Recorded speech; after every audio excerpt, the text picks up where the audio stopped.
Greetings, exiles, and I'm continuing my journey. I'll start with the upgrades I've made over the past few days. As I said in my last video, increasing the number of projectiles is one of the best ways to increase our damage. So the Rain of Splinters is a must-have for this build.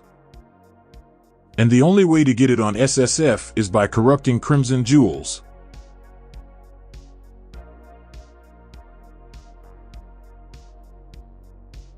It didn't work. Let's skip the long and boring part. Now it's just what I need. In the end, it took me over 150 Vol Orbs to get Rain of Splinters, but it's worth it. The next big upgrade is the gloves, the Black Zenith. They drop from this boss, with about a 5% chance. So it's going to be a very long grind. But before that, I changed my magic find gear to a more suitable one and also changed my atlas because I need maps and fragments for pinnacle bosses. Cause I want to try something more challenging than MF on T7 maps. Not gonna lie to you, but the fight with this boss is very annoying.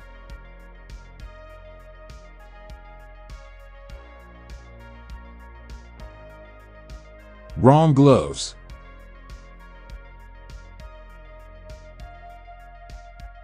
Cool amulet. Kind of. Wow. A very rare drop. About a 1% chance. Let's test our luck again. Cool reward.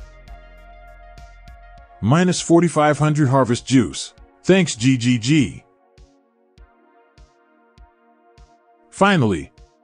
This is it. If any of you are wondering how long it took me to get the Black Zenith, then I'll just show you this tab. No comments. But in the process of hunting for these unique gloves, I got a lot of maps I needed, and now I can test this build against bosses. I also found some useful memories that can be handy for me. And also this divination card, which can be a big upgrade for this build.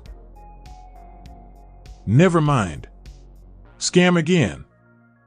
Alright, let's get back to the upgrades. After I got the precious gloves, I need new boots.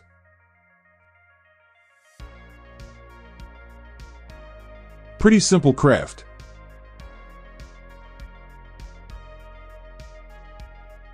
I also need a new helmet. I'll use a good base I found. And another simple craft.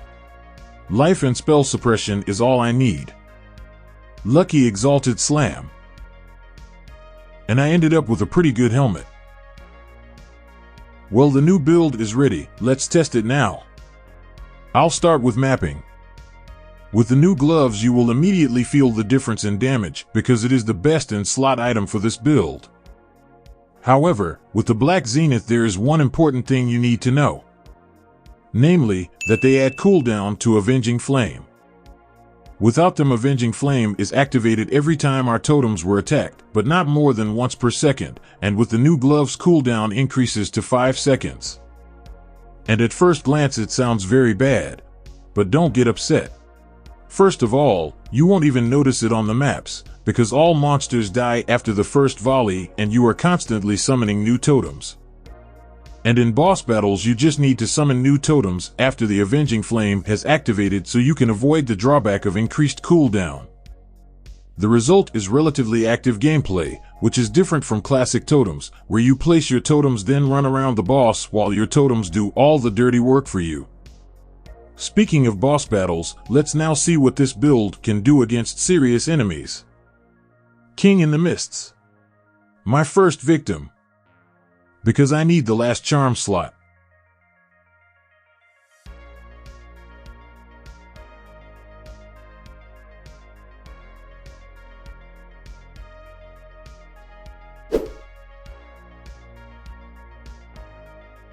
So far, this is the best I have.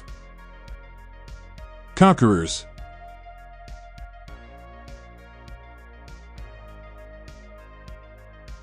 Check. Maven's Invitation. By the way, All the boss battles are the first time I fought them using this build, and as I said before, you need some practice because you need to know how to place your totems correctly. And for the first time, these battles are a bit difficult and take a lot of time, but after a little practice it becomes much easier. The Formed. Check. Let's check out the Old Man the Shaper. Unfortunately, I died once. But it's a 100% skill issue. And this battle should be very easy.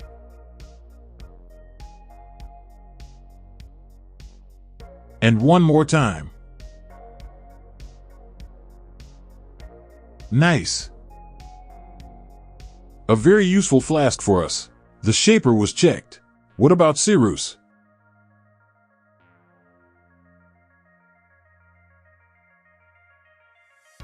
Super easy.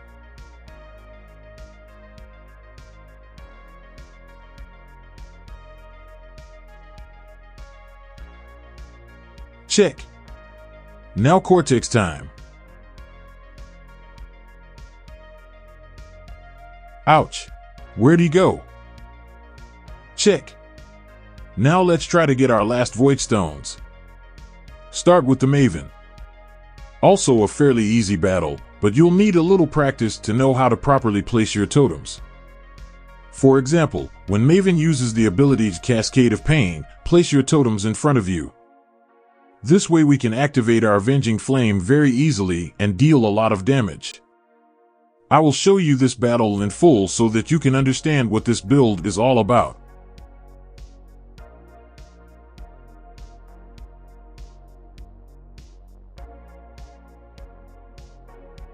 I also want to draw your attention to the fact that this is not a one-button build, and during the fight you will have to press a lot of buttons. For example, in this fight I completely forgot about Vol Rejuvenation Totem. And this is a big mistake because it gives us extra damage and some defense. And I probably would have killed Maven a lot faster. So if you like lazy gameplay, then maybe this build will not suit you, but personally, I like this build a lot because it's fun.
Not a perfect fight, but the damage isn't bad.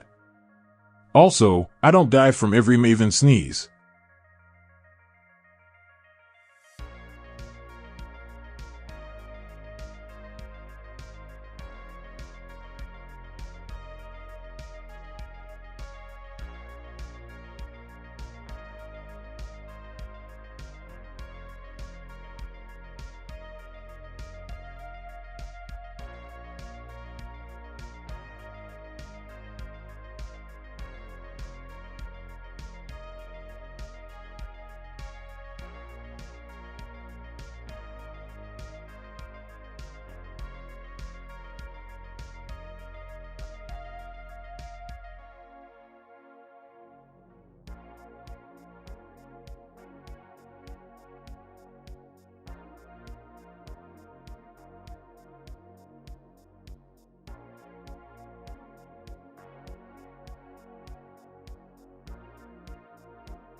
As you can see, nothing is complicated, and if you know what to do, you will have no problems.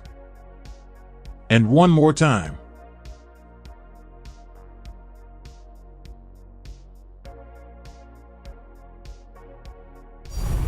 Wow.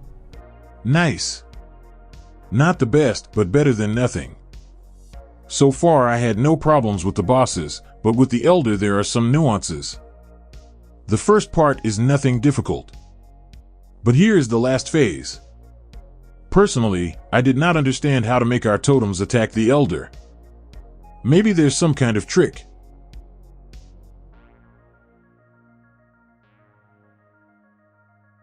But I just changed the skill to Holy Flame Totem and killed this boss slowly. A little cringe. But we got what we got. Is this a reward for our suffering?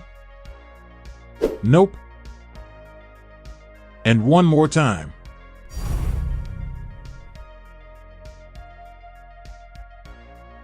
And miss again.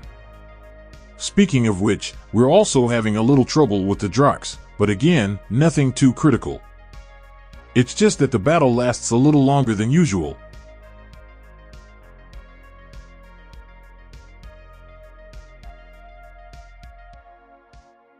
And the grand finale.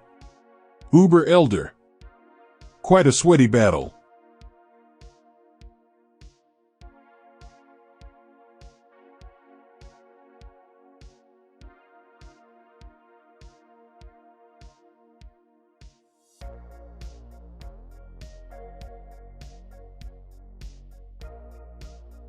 But again, no special problems. Except for my skill issue. Sorry.